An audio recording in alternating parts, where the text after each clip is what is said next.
کہ یاد رکھیں کہ ہمارے یہاں میراث میں اتنی گڑبڑ ہوتی ہے، الحفیظ علمان جس کا زور چلتا ہے وہ فرعونیت دکھاتا ہے، حتی مائیں کم فرعونیت دکھاتی ہیں آپ کے خیال میں؟ شوہر مرتا ہے پوری جائیداد پہ قبضہ کر لیتی ہیں، جیسا چاہتی ہیں خرچ کرتی ہیں، باپ کو دیتی ہیں، بھائی کو دیتی ہیں، بہنوں کی شادیوں میں دیتی ہیں، جائز ہے ان کے لیے؟ اپنے 8ویں میں سے دے سکتی ہیں، وہ یتیم بچوں کا مال ماں بھی نہیں دے سکتی۔ کسی عورت کے شوہر کا انتقال ہو، فرض کریں 1 کروڑ شوہر مال چھوڑ کے گیا ہے، خالص پیسے، سادی مثال دے دیتے ہیں، 80 لاکھ چھوڑ کے گیا ہے، تو بیوی کا کتنا ہے اس میں سے؟ 10 لاکھ۔ باقی 70 کس کا ہے؟ وہ بچوں کا ہے۔ فرض کریں کوئی بھی اس کا نہیں، صرف بچے ہیں، چاہے وہ 1 بچہ ہو چاہے وہ 8 بچے ہوں، 10 لاکھ سے اوپر خرچ کرنا حرام ہے، حتی ماں کے لیے۔ یہ فقہ اہل بیت کلیئر، کسی کو پسند ہے تو پسند ہے، نہیں پسند جاؤ، ہے یہی۔ اس میں کوئی رد و بدل نہیں ہو سکتی کہ ایسا کر دیں کہ ویسا کر دینا، کچھ نہیں ہو سکتا۔ حتی فتویٰ ہے کہ ماں بچوں کے پیسے کو کسی تجارت میں بھی نہیں لگا سکتی جہاں ایک ذرا سا خطرے کا امکان ہے۔ اگر ڈوب گئے تو کیا کرو گی؟ نہیں لگا سکتی، صرف ایسی جگہ جہاں پہ خطرہ نہ ہو۔ تو بعض دفعہ ماں کرتی ہے، بعض دفعہ کیا کرتا ہے؟ دادا کر لیتا ہے۔ کہاں پر؟ جوان بیٹا مرا، سب کچھ ہاتھ میں آ گیا، نہ بہو کو پتا نہ پوتا پوتی کو پتا، وہ اپنے مست ہیں، میرے بیٹے کا پیسہ ہے، تمہارے بیٹے کا پیسہ ہے، تمہارا پیسہ تو نہیں ہے، تمہیں اجازت ہے اس میں سے چھٹے حصے پر حکمرانی کی، وہ تمہارا ہے، باقی کس کا ہے؟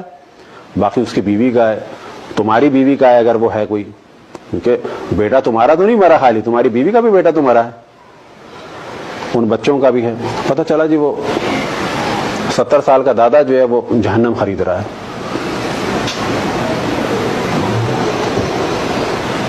بعض دفعہ یہ کام کون کرتے ہیں؟ بیٹے کرتے ہیں۔ باپ مرا، سب پہ قبضہ کر لیا، ماں کو فقیر کر دیا۔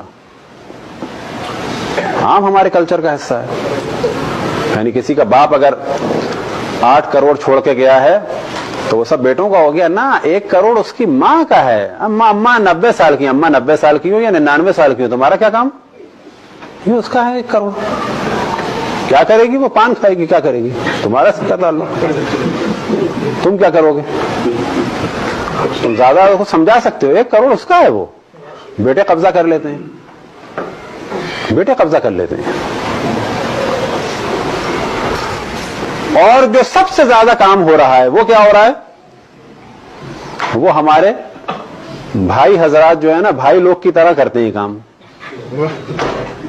سب سے زیادہ جو ڈاکوؤں والا کام کرتے ہیں ہمارے معاشرے میں، انڈیا پاکستان میں، چاہے وہ سنی ہو، چاہے وہ شیعہ ہو، چاہے وہ سندھی ہوں، بلوچ ہوں یا پنجابی ہوں، چاہے مہاجر ہوں، چاہے وہ ادھر انڈیا کے ہوں اوپر نارتھ کے یا ادھر ساؤتھ، سب سے زیادہ جو خیانت کرتے ہیں باپ کے مرنے کے بعد کون کرتے ہیں؟ بھائی۔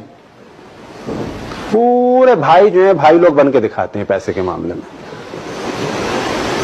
بہنوں کو ذرا سا گلے لگا کے روتے ہیں، 50 لاکھ کی جگہ بہن کو 5 لاکھ دیتے ہیں، وہ بہن کہتی ہے اللہ ہمارے بھائی کتنے اچھے ہیں، وہ پتہ ہی نہیں 45 لاکھ مار کے بیٹھا ہے۔ یہ ہمارے کلچر کا حصہ ہے، یہ ذہن میں رکھیں کہ اگر آپ میں سے بھی کوئی ایسا ہے کہ جس کا گھر انڈیا پاکستان میں ہے اور آپ کے اختیار میں ہے اور آپ جانتے ہیں، یا تو اس کو خریدیں، چابی ہونے سے نہیں ہوتا کسی کا۔ آپ کو پتا ہے 3 بہنوں کا ہے، ان کو ان کا حصہ دیں، وہ بھی زبردستی نہیں دے سکتے آپ، اگر وہ راضی ہیں تو۔ اگر وہ کہتی ہیں ہم تو نہیں جائیں گے، ہم تو گھر میں رہیں گے، آپ ان کو منع نہیں کر سکتے، ان کے باپ کا گھر ہے۔ اگر وہ راضی ہیں تو مارکیٹ ویلیو پہ ان کو پیسہ دیں اپنے پاس سے، اور اگر وہ یہ کہہ رہی ہیں کہ ہمیں تو پیسہ چاہیے اور آپ کے پاس نہیں ہے، گھر بیچ دیں۔ یہ رونا کہ باپ کی نشانی، باپ کی نشانی، اللہ کا حکم یہ ہے حقدار کو اس کا حق دو، باپ اسی میں خوش ہوگا۔ باپ کو کیا کرنا ہے؟ اینٹوں کو میں نے بنوایا تھا، کس نے بنوایا تھا؟ یہ دروازے میں نے بڑھئی کے بنوائے تھے، تو بس یہ دروازے گھر جو ہے خالی پڑا رہے اور میری بیٹیاں جو ہیں وہ پریشان رہیں۔ فرض کریں آپ میں سے کوئی جانتا ہے گھر بکے گا تو بہن کی بیٹی کی شادی آرام سے ہوگی، اس کو پیسے دیں، یہ جو بہن پریشان ہے باپ خوش نہیں ہے قطعاً اس سے, باپ خوش ہو یا نہ ہو اللہ خوش نہیں ہے. تو سب سے زیادہ اہم مسئلہ جو ہے یاد رکھیں میراث کا ہے کہ حقدار کو اس کا حق دیا جائے. اور ہمارے معاشرے میں بہنوں کا حق تو ایسے کھاتے ہیں جیسے کوئی مسئلہ ہی نہیں ہے. تو بعض دفعہ ہماری مجالس سے جو سب سے زیادہ نقصان ہوتا تھا کس کو ہوتا تھا, صدمہ ہوتا تھا, وہ بھائیوں کو اور ان کی ازواج مطہرات کو, کہ مولوی آ کے 480 کوٹھی کو جو ہمارے ہاتھ سے نکلوا دے گا. یہ کس نے کہا کہ باپ کے مرنے کے بعد پراپرٹی بیٹوں کی ہوتی ہے؟ کس نے کہا؟ ہم لوگ ہندو ہیں, برہمن ہیں, رجواڑا سسٹم ہے ہمارے, کیا ہے بالآخر؟ یہ کہاں سے غلط نظریہ آیا ہے کہ باپ کے مرنے کے بعد گھر کس کا ہوتا ہے؟ بیٹوں کا. کس نے کہا ہے؟ یہ قرآن نے کہا ہے. باپ کے مرنے کے بعد چاہے بزنس ہو چاہے گھر ہو, کس کا ہوتا ہے؟ باپ کے وارثوں کا. حتیٰ وہ بزنس کہ جو باپ نے ڈیولپ کیا تھا اور باپ کے زمانے میں باپ کی اجازت سے میں بیٹھتا تھا,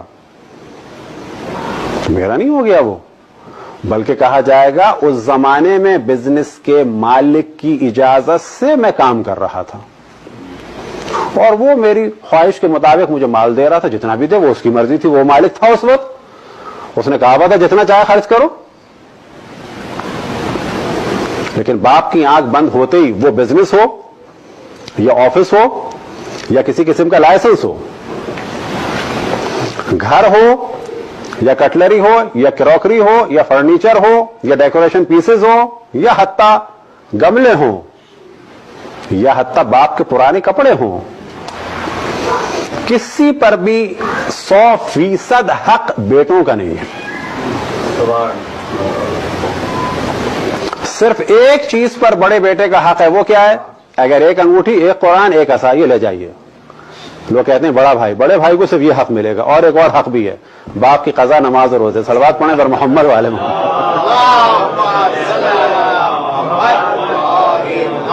یہ ہے بڑے ہونے کی فضیلت, باپ کی قضا, نماز اور روزے. اس سے بڑھ کے ہے وہ فضیلت؟ میراث وہی ہے. میراث میں سے نہیں ہے, اپنے خود کراؤ. تو یہ جو نظریات ہیں یاد رکھیں بالکل اہل بیت سے ٹکرا رہے ہیں, اور یہ بیان کرنا ہم پر ضروری تھا, ضروری ہے. اور اللہ کا شکر ہے کہ کراچی میں اس کو ہم نے اتنا بیان کیا, کوئی نہیں کہہ سکتا کہ اب اس کو میراث کے بارے میں نہیں پتا. برحمتك يا أرحم الراحمين وصلى الله على محمد وآله الطاهرين.